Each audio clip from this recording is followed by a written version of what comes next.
சென்னை வேளச்சேரி தொகுதியில் தேர்தல் பிரச்சாரத்தில் அதிமுக பொதுச் செயலாளர் எடப்பாடி பழனிசாமி ஈடுபட்டு வருகிறார். அதன் நேரடி காட்சிகளை பார்க்கலாம். வெயிலே இப்ப நம்ம பேசுடனே வர்ண பகவான் நமக்கு இயற்கையா பாரு வெயில குறைச்சிருக்குது. ஆக இயற்கையே நமக்கு சாதகமா இருக்குது. இந்த தேர்தலை பொறுத்த வரைக்கும் திமுக என்ற தீய சக்தியை தமிழகத்திலிருந்து அகற்றப்பட வேண்டும்.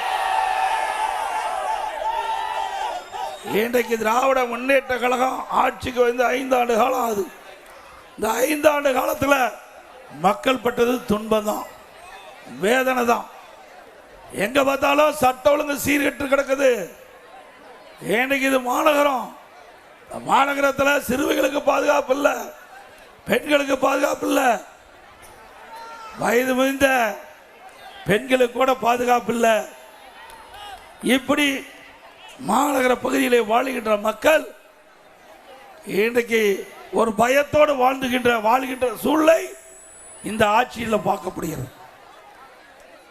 அதிமுக ஆட்சி இருக்கின்ற சட்டத்தின் ஆட்சி நடைபெற்றது.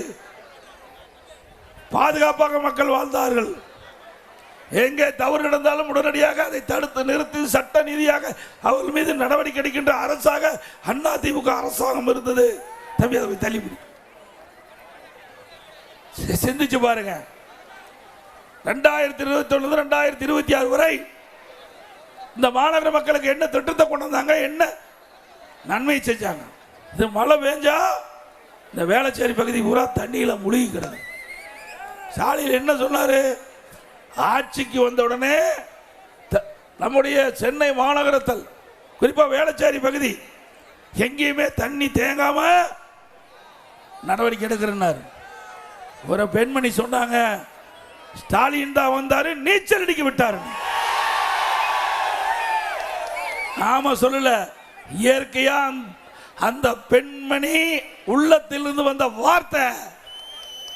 அப்படித்தான் சென்னை மாநகராட்சி வேளச்சேரி இருக்குது. இப்படிப்பட்ட ஆட்சி தொடர வேண்டுமா? இன்றைக்கு பெரும்பாலும் இங்கே இருக்கின்ற மக்கள் தொழில் செய்துதான் பிழைக்கக்கூடியவர்கள். ஒன்ன கடை வச்சு வியாபாரம் செய்வாங்க, இல்ல தொழிலுக்கு வேலைக்கு போய் பணியாற்றுவாங்க. இந்த 2 தரப்பு மக்களும் இந்த ஆட்சியில் கடுமையா பாய்ச்சிருக்கிறாங்க. இன்னைக்கு வியாபாரம் செய்கின்றவர்கள் செய்ய முடியாத மிரட்டப்படுவது. கடைக்கு போய் பொருள் வாங்குவான், அதுக்கு விலை கேட்டா மூக்கு மேல குத்துவான். உணவகத்துக்கு போய் நல்லா மூக்கு பிடிக்கி சாப்பிடுவாங்க திமுக காரர். சாப்பிட்ட பிறகு பணம் கேட்டா அவர்களை அடிக்கிறது, உதைக்கிறது. இந்த தேர்தலோட இந்த நிலை மாற்றப்படும். உடனுக்குடன் செய்திகளை தெரிந்து கொள்ள சன் நியூஸ் பெல் ஐகானை கிளிக் பண்ணுங்க.